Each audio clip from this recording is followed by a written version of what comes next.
আমরা সারাদিন একটু ঘুরে টুরে এদিক সেদিক মানালি ঘুরে আমরা চলে এসেছি আমাদের এয়ারবিএনবিতে এই জগৎ সুখে।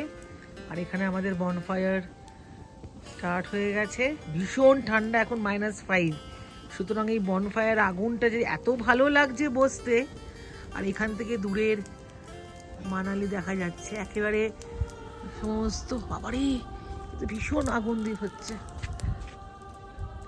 ওই যে দূরে দেখা যাচ্ছে জোনাকির মতো সব আলোগুলো, এসব মানালির আলো।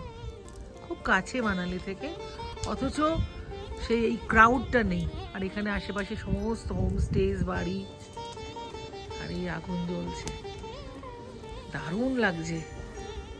তো ঠান্ডার এই যে পুরো কাঁচের দিয়ে দেখা যাচ্ছে।